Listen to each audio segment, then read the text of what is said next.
네, 최태원 회장님 말씀 감사합니다.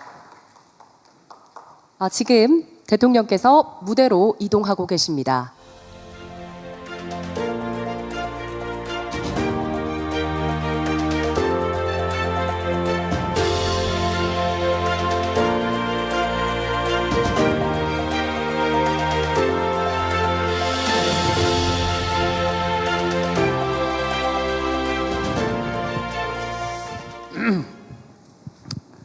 네, 참으로 감격적인 순간입니다. 감히 이렇게 말할 수 있겠습니다. 대한민국 새로운 역사가 시작된다.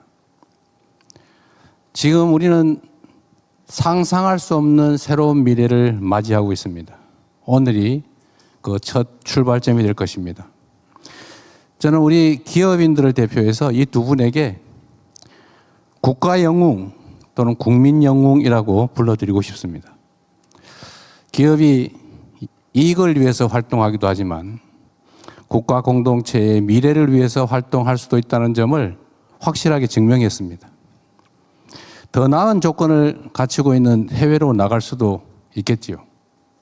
그러나 우리 기업들이 우리 국민들과 우리 대한민국의 미래를 위해서 이와 같이 국가적으로 어려운 선택을 또 어려운 결단을 해 주신 점에 대해서 우리 국민들을 대표해서 제가 인사 한번 드리도록 하겠습니다.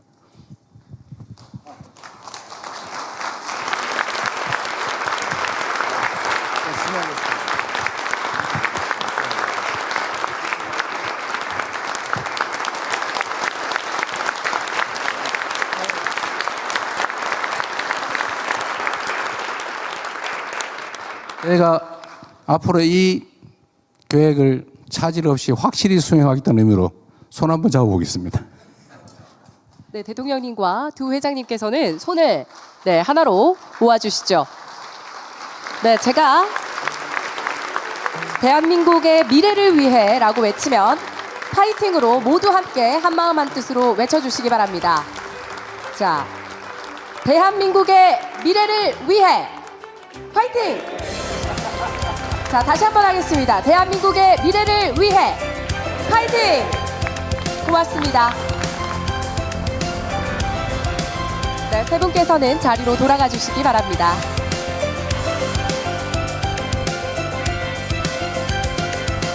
네, 급변하는 글로벌 환경, 그야말로 판이 흔들리는 현실 속에서 대한민국의 경제의 새로운 도약을 이끌 3대 메가 프로젝트 그리고 미래 성장 전략을 함께 이야기 나눠보는 뜻깊은 자리 함께하고 계십니다.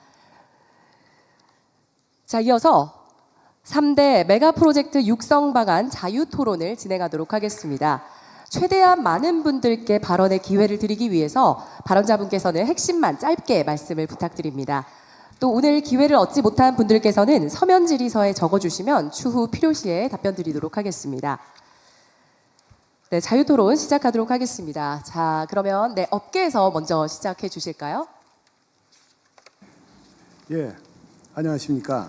사실 오늘 제가 드리려는 말씀은 이미 네 분의 장관님들께서 미리 말씀을 주셨습니다. 그렇지만 실질적으로 저희 사업을 하는 입장에서는 너무 이 중요한 사항이기 때문에 다시 한번 세 가지의 건의사항으로 요약해서 말씀드리도록 하겠습니다.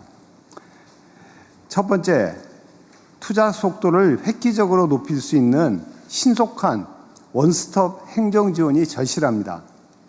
용인 국가산단을 포함하여 전담 부서가 이러한 절차를 한 곳에서 신속하게 처리해 주신다면 저희 기업이 더 빠르게 투자하고 사업 경쟁력을 제고하는 데 큰 힘이 될 것 같습니다.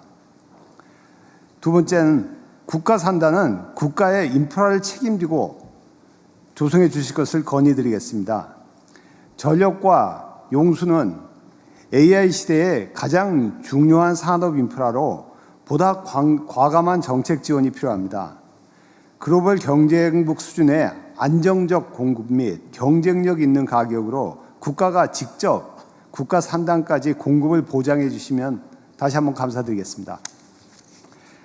마지막으로 국토부 장관께서 말씀 주셨는데 정주 여건도 획기적으로 지원해 주시기를 부탁드립니다. 그렇게 되면 오늘처럼 앞으로도 민관이 한뜻으로 힘을 모아 속도를 낸다면 대한민국은 더욱 크게 도약할 수 있을 것으로 확신합니다. 감사합니다. 네, 이 부분은 좀 미리 말씀을 드리는 게 좋을 것 같습니다. 이 정부도 각오를 해야 되기 때문에 여기 관계장관도 나와 계시고요. 신속한 원스톱 행정 절차는 대통령이 직접 책임지도록 하겠습니다. 이게 아마 용해인의 SK 하이닉스 반도체 공장 입지할 때도 제가 나름대로 뭐 지방자치단체장이라 큰 권한은 없었습니다만 그 시간을 앞당기는데 꽤 도움이 됐을 겁니다. 이제는 제가 대통령으로서 아까 말씀드린 바대로 청와대에 이 사업만 전담하는 팀을 별도로 구성해서 직접 제가 이 사업이 끝날 때까지 임기가 종료될 때까지 확실하게 챙기겠다는 말씀을 드립니다.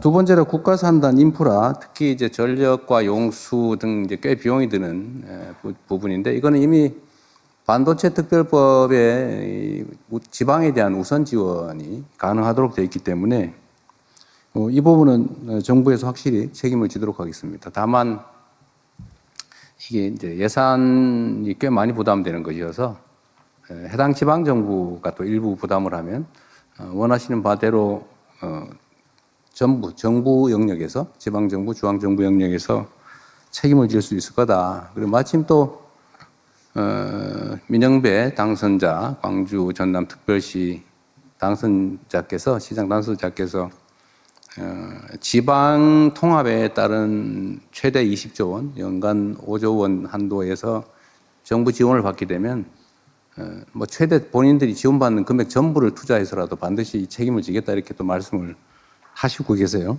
그래서 이 문제는 확실하게 저희가 책임지겠다 이 말씀드리고요. 전기요금 얘기는 이미 이제 특히 광주 전남으로 SK도 이제 옮기는 게 아니죠. 그 추가 공장을 설치하게 될 텐데 여기 전기요금 중에서 사실은 재생에너지 전기가 중요하잖아요. 네, 아리백 때문에 뭐 거기는 원전과 같은 기저전력도 필요하고 태양광 또는 뭐 풍력 같은 재생에너지 또 이 가능성을 극복하기 위한 ESS를 포함해서 이런 기반을 갖추는 건 당연하고 해당 지역에서 수도권으로 송전되는 비용이라든지 또 지방 균형 발전이라고 하는 정부의 정책 목표 달성이 필요하기 때문에 소위 지산지수 원칙에 따라서 전력 요금에 대해서는 확실하게 메리트가 생길 수 있도록 하겠다는 말씀을 드립니다. 기후에너지부가 잘해야 될 것 같아요. 네. 그리고 정주 여건 개선은 아까 이제 국토부 장관께서도 말씀하셨습니다만 해당 지역에서 근무자들이 이제 충분히 교육받아서 공급되고 또 그들이 가정을 이루고 그 지역에서 수도권 못지않은 삶을 누릴 수 있게 하는 것은 매우 중요합니다. 이게 정부가 하는 정책 목표 중에 이제 수도권의 집중을 완화하고 전국의 균형 발전을 통해서 국토를 효율적으로 사용한다. 여기서 많은 뭐라 그럴까요? 프로핏이 이점이 있기 때문에 정주 여건 개선을 위한 투자도 대대적으로 할 생각입니다. 그게 정부가 하는 몫이고 특히 반도체 회사들이 정부에 부담하는 세금이 엄청난 규모로 늘어날 걸로 생각이 되기 때문에 동업자 정신을 가지고 확실하게 책임을 지도록 하겠습니다. 이 세 가지 요청의 말씀은 SK도 같이 해당되는 것이어서 미리 말씀드렸습니다. 네. 네, 고맙습니다. 삼성전자에서 토론의 문을 열어주셨는데 혹시 SK에서 하실 말씀이 있으시다면 기회를 드리겠습니다. 네, SK하이닉스입니다. 저희 내용도 사실은 삼성전자하고 거의 비슷한데요. 그중에 거기에 추가해서 제가 두 가지만 더 말씀을 드리고 싶습니다. 첫 번째는 방금 말씀하셨던 반도체 특별법입니다. 이게 감사하게도 사실 이 법을 만들어 주셔서 올해 26년 8월 달에 이제 시행 예정으로 되어 있는데 이 법에 그 수혜를 받게 되면 산업 기반 시설 구축비의 일부를 국비 지원해 주시는 게 있고 그다음에 입주 기업들을 대상으로 해서 규제 개선이랄지 기타 인허가를 신속하게 처리해 주시는 어떤 그런 특례가 있습니다. 근데 아쉽게도 오늘 발표된 내용 중에 용인 산단은 일반 산단으로 분류가 돼 있어서 이 반도체 특별법에 혜택을 받을 수가 없게 돼 있습니다. 물론 이게 소부장 특화단지랄지 첨단 전략산업 특화단지로 지정은 되어 있습니다만 용인도 저희가 이제 공사 시작한 지 1년여밖에 안 되는데 여기도 이렇게 특별법에 수혜를 받게 해주신다 그러면 굉장히 저희만이 SK하이닉스만이 아니고 거기에 입주하는 굉장히 많은 저희 협력사들이 같이 혜택을 받을 수 있을 것 같아서 그 부분을 좀 말씀드리고 싶었고요. 또 한 가지는 청주도 오늘 이제 투자에 이제 포함이 되어 있는 지역인데 청주도 사실 지정이 안 돼 있기 때문에 하다못해 특화단지로도 지금 지정이 안 돼 있어서 그 부분들까지 같이 좀 배려를 해주신다 그러면 더할 나위 없이 좋을 것 같습니다. 두 번째는 사실 그것도 이미 다 준비를 해주셔서 약간 좀 중원본이 될 수 있을지 모르겠지만 정주 여건 관련돼서 여러 가지 어떤 좋은 계획들을 가지고 계시고 어떤 굉장히 멋있는 그런 어떤 플랜이 있는데 저희가 지방에 내려가게 되면 많은 협력업체와 같이 가게 될 겁니다. 그리고 이제 더군다나 젊은 인재들도 같이 많이 갈 텐데 가장 우려되는 것은 어떤 주거나 문화도 있지만 이 교육 문제거든요. 그러니까 자칫하면 또 이제 주말 부부가 생길 수도 있고 나는 지방에 있지만 우리 가족은 서울에서 그러니까 그런 일이 안 생기려면 저희가 볼 적에는 굉장히 좋은 고등학교, 굉장히 좋은 초등학교, 중학교들이 있으면 굳이 서울 가지 않고 아니 수도권 가지 않고도 훌륭한 교육을 받을 수 있을 것이고 그렇게 된다 그러면은 조기에 이렇게 좀 정착하는데 큰 도움이 될 것 같아서 말씀하셨던 내용들에 분명히 아마 포함되어 있을 것 같은데 다시 한번 강조를 드리고 싶었습니다. 이상입니다. 네, 확인 삼아 아니면 관계 부처의 지시 삼아 말씀을 한번 좀 드리도록 하겠습니다. 일반 산단에 해당되는 용인 SK하이닉스 클러스터는 사실 좀 억울할 거예요. 같은 지역의 산단인데 어디는 되고 어디는 지원이 안 된다 이런 차이별이 있을 텐데 일단 원론적으로 말씀을 드리면 이제 이 반도체 산업 자체에 대한 지원도 있어야 되고 또 한편으로는 이제 지역 균형 발전 차원에서 새로운 이제 거점을 만드는 이 지원의 필요성도 있는데 말씀드린 것처럼 새로운 거점을 만드는 것은 정말 이 대한민국 균형을 잡는 것이어서 그럼 전폭적으로 지원할 생각입니다. 아까 말씀드린 대로 기본적으로 100% 지원하는 것으로 이렇게 생각하고 있습니다. 근데 용인 산단 문제는 사실 현재 상태로는 이제 용수 공급이나 이게 아슬아슬하고 용수는 그래서 일반 뭐라 그럴까요? 생활 용수 이 사용과 거의 맞춰 이제 0.몇% 차이로 맞춰져 있는데 그게 과연 우리가 예측 못한 장기 가뭄이 발생할 경우 어떤 일이 벌어질지 사실 걱정이거든요. 지금 기온 맞추긴 하는데. 근데 전력도 사실은 좀 무리하게 지금 설정되어 있고, 물론 그 문제도 저희가 이제 어차피 여기를 빨리 완공하고 또 지방에 또 거점을 만들어야 되기 때문에 동시에 추진하고, 수도권에 기존에 계획된 것은 신속하게 이제 건설한다는 게 기업의 방침이기도 하고, 정부는 거기 전적으로 이제 지원을 할 생각입니다. 그래서 바람직하기로는 사실 이전의 결정이 좀 그런 점들이 고려됐으면 좋았을 텐데, 사실 이렇게 수요가 폭증하는 걸 그때 당시 예상을 못하고 요 정도면 되겠지. 수도권에 이미 갖추어져 있는 사이트에다 하는 게 좋겠다 이런 판단을 했던 것 같고 정부도 거기다 최대한 맞춰보자 이렇게 얘기를 했던 것 같습니다. 이제는 방향이 좀 완전히 바뀌어서 두 가지를 동시에 이렇게 만들어 가기로 했습니다. 그래서 지방은 국가적 필요에 의해서 대대적인 지원을 한다. 이건 명백하게 방침으로 해야 될 테고요. 다만 용인 문제는 저희가 고민을 좀 해보겠습니다. 대신에 이미 이것도 예를 들면 SK 같은 경우는 45년까지 목표로 했던 걸 32년까지 앞당긴다 그랬던가요? 12년 당겼어요. 네, 12년 당겨서 33년, 35년, 47년이 35년이 되는 모양이군요. 그건 이제 국가적으로도 이익이 되는 문제여서 그 과정에서 생기는 예를 들면 토지 취득의 문제라든지 하여튼 어려움이 되는 점들은 제가 직접 좀 관할해서 최대한 신속하게 문제 해결을 해보도록 하겠습니다. 지원 문제는 좀 이 자리에서 확정적으로 말씀드리기는 좀 어려워서 또 지방에 투자하는 것도 고려해서 저희가 어느 정도의 지원과 협력을 할 것인지, 행정적 지원은 뭐 당연히 해야 될 테고요. 다만 재정적 지원을 어느 정도 규모를 할지, 과연 할지 말지 부분은 다시 한번 실무적 토론을 한번 해보도록 하겠습니다.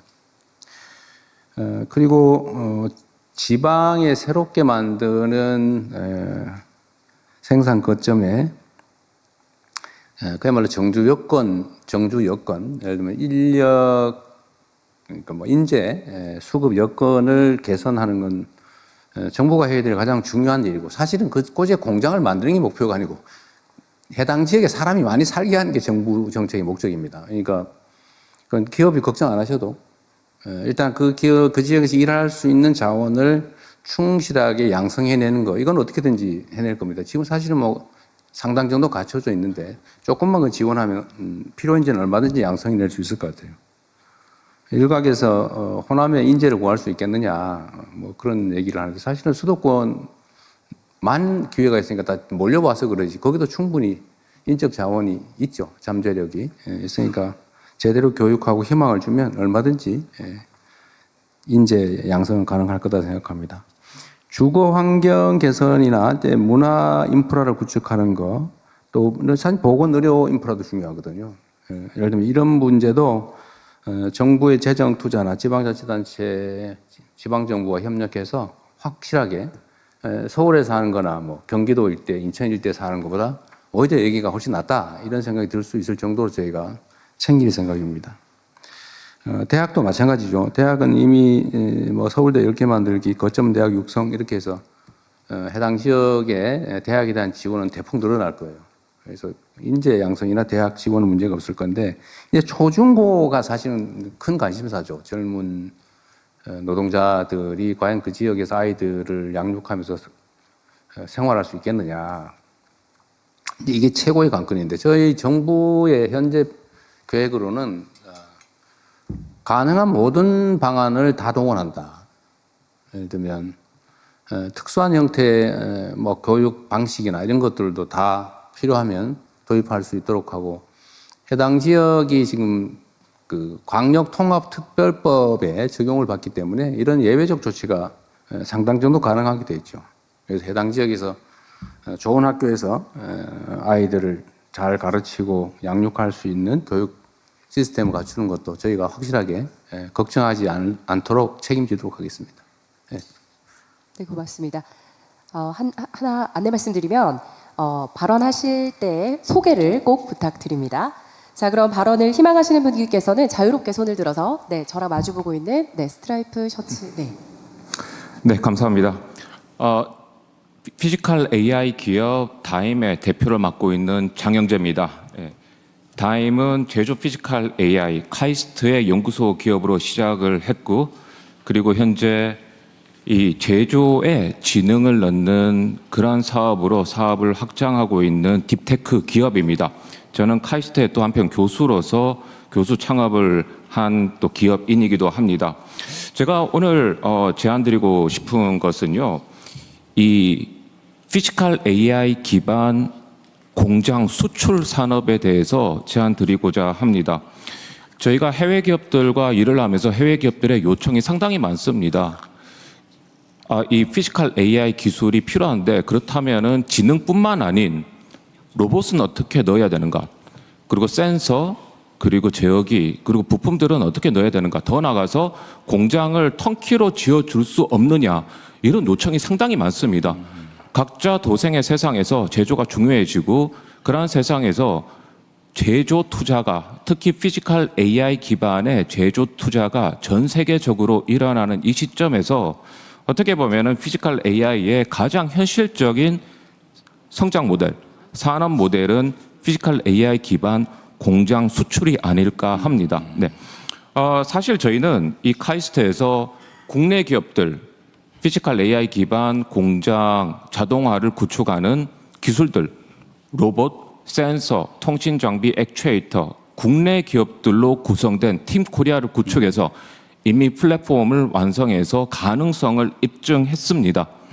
즉 그만큼 이 반도체와 데이터 센터는 저희가 투자를 해서 수요를 충족하는 모델이지만 저희가 이제는 대한민국은 이젠 남이 만든 수요가 아닌 저희가 수요를 직접 만들어서 첨단 공장을 지으려면 대한민국이다라는 새로운 수출 모델로 성장하는 전략을 부탁드리겠습니다. 그리고 마지막 한 가지 대통령님께 부탁 말씀 하나 드리겠습니다.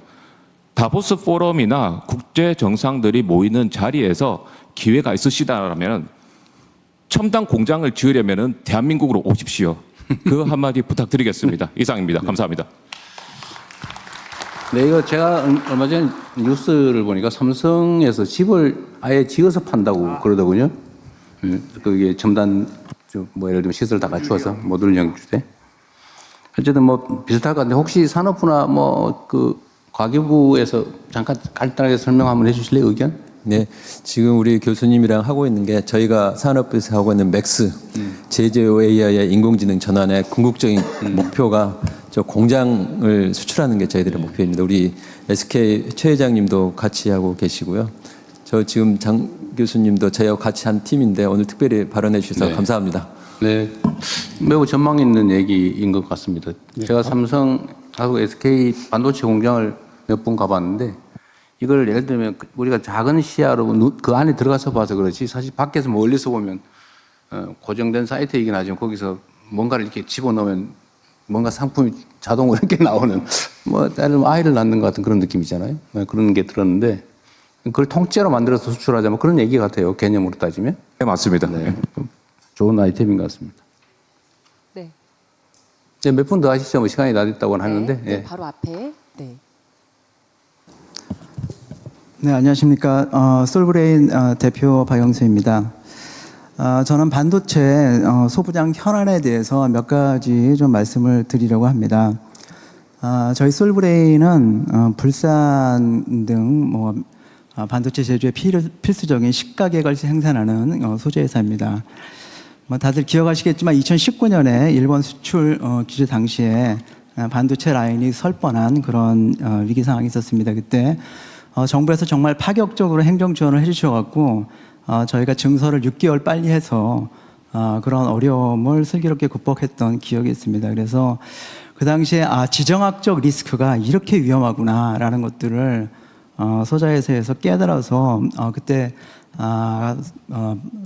국산화의 추진 속도를 굉장히 높였던 기억이 있습니다. 근데 안타깝게도 최근에 그런 열기가 조금 식는 그런 느낌이 있습니다. 그래서 사실 이제 소재 국산, 그러니까 소부장의 국산화라는 거는 어떤 기업을 키워주겠다라는 그런 것도 있겠지만은 그런 관점이 아니라 우리 반도체의 어떤 기초 체력을 키우고 지정학적 리스크를 갖다 막는 그런 핵심 방패라는 생각으로 좀 더 관심을 가져줬으면 좋겠다라는 말씀을 좀 드리고요.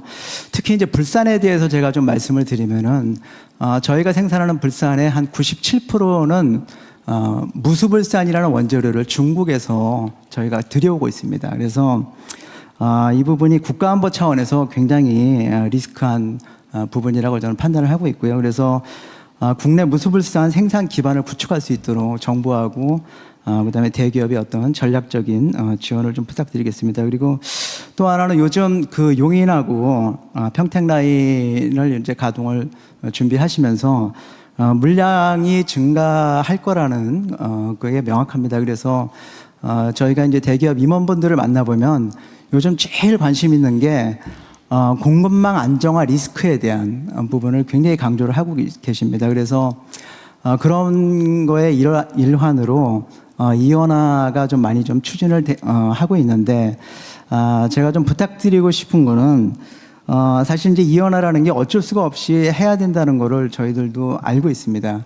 근데 후발업체로 들어오는 업체가 가격을 관행처럼 낮추는 형태를 너무나 당연시하게 하면 물량이 빠지고 가격이 빠지는 이중고를 겪게 됩니다. 근데 그렇게 되면 저희 같은 이제 위험물을 취급하는 소재업체는 사실 한 번의 사고가 완전히 대형 재난으로 이어지기 때문에 지속적으로 환경 안전에 대한 투자를 해야 됩니다. 그래서 그런 부분에 대한 것들을 좀 고려를 해주셔갖고 반도체 생태계 안전망을 지키고 투자 선순환이 이루어질 수 있도록 대기업의 상생하고 그다음에 제도적 배려 뭐 이런 것들을 좀 부탁을 드리도록 하겠습니다. 감사합니다. 네, 그럼 참고하기로 하고요. 또 한두 분 말씀 좀 들어봅시다. 네, 뒤쪽으로 한번 가보도록 하겠습니다. 저기 네, 파란색 넥타이 하신 분 발언 기회 드리도록 하겠습니다. 네, 맞습니다. 두 손까지. 네. 안녕하십니까. 레오롭 주식회사 신정규입니다. 다른 분들도 말씀하실 수 있게 좀 빨리 말씀드리겠습니다. 일단 저희가 특정 영역에서는 이제 정말로 효과적인 AGI나 ASAI 영역에 들어가고 있고요. 그런 차원에서 이제 우리나라가 패스트 팔로잉을 하지 않고 리딩 그룹에 들어올 수 있는 기회가 돼서 정말 다행이라고 생각을 합니다. 그런데 저희가 미국이나 중국이랑 같은 효율로 시합을 해서는 사실 이길 수는 없습니다. 가장 큰 건 자본 문제고요. 그렇기 때문에 저희가 자본의 한계를 인정을 하고 그거를 커버치는 정책을 만들어야 된다고 생각이 드는데요. 예를 들면 저희가 AIDC를 건설을 한다. SK에서 이제 큰 AIDC를 만든다고 하면 3천억을 들여서 만들었는데 하루 놀면은 하루에 이제 10억씩 날아가는 엄청나게 감가상각이 큰 비즈니스고, 이런 비즈니스는 수요와 동시에 공급을 어떻게 이 두 가지의 밸런스를 맞추느냐가 굉장히 큰 핵심이 됩니다. 근데 저희가 사실은 아직 이렇게 많은 좋은 분들이 모여있지만 잘 모릅니다. 우리나라가 얼마나 빨리 에너지 수급이 가능한지, 예를 들면 어느 정도의 속도로 우리가 태양광을 깔 수 있는지 잘 모르죠. 그 다음에 GPU가 뭐 엔비디아도 있지만 NPU가 필요하다. 그럼 우리나라가 도대체 어느 정도의 속도로 NPU를 보급할 수 있는지, 예를 들면 우리가 지금 10만 장이 당장 필요하다. 그러면 10만 장을 수급할 수 있는지도 모르고요. 그 다음에 무슨 모델을 만들어서 어떻게 서비스를 해야 할지, 그러니까 이렇게 만든 데이터 센터에서 실제로 서비스를 직접 돌려야 이윤이 나지, 안 그러면 사실 해외 업체한테 데이터 센터 지어주는 꼴밖에 안 되거든요. 그럼 실제로 어떻게 비즈니스 모델을 만들 것인지, 결국 이 모든 것들이 AI라는 산업을 두고서 파이프라인을 만들어야 되는 일이 되는데, 이게 사실은 굉장히 비효율적일 수밖에 없습니다. 아까 직접 대통령님께서 이러한 종류의 정책을 전부 다 그립을 지고 가시겠다고 했기 때문에 드려보는 말씀인데, 여기서 어떤 파이프라인을 만들었을 때 지연이 발생을 하거나 아니면 계획과 조금 엇나가는 것들을 생각을 하면, 그런 경우를 가정을 하면 모든 파이프라인의 주체들이 다 조금씩 지연이 되게 되고요. 결국 이거는 자본이 로스되는, 그러니까 자본이 잃어버리는 형태로밖에 나타나지 않게 됩니다. 그래서 좀 고려해 주셨으면 하는 거는, 이런 파이프라인을 설계를 할 때 최대한 이 시장에 맡기되 그 시장에서 각각 발생하는 모든 주체들의 조율 역할을 잘 해주셔서, 이런 어차피 우리나라가 그렇게 많은 자본이 있는 나라가 아니니까 이 자본의 효율성을 최대화하고 최적화할 수 있도록 신경 써 주셨으면 좋겠습니다. 네. 어쨌든 그런 문제가 이제 현실적 장애가 되지 않도록, 만약에 지휘탑을 만들게 되면 해당 공무원뿐만 아니라 관련 업체에서도 함께 논의할 수 있는 기회를 만들려고 하니까요. 뭐 필요할 때 얼마든지 얘기하셔도 될 것 같습니다. 네, 고맙습니다. 네, 이미 예정된 시간이 지났습니다. 네, 한두 분 더 꼭 하시죠. 필요한 의견이 있는 분들 중 모두의 한 분만. 공통의 과제에 관한 얘기를 해주시면 좋을 것 같아요. 네, 네. 확실하게 공통의 과제라고 지금 다짐을 하시니까 한번 얘기 한번 들어보죠. 네, 꼭 필요하신. 감사합니다. 발언 기회 주셔서. 수자원공사 사장입니다. 최근에 산업용수 부족에 대한 우려를 하신 분들이 일부 계셔서 말씀드리겠습니다.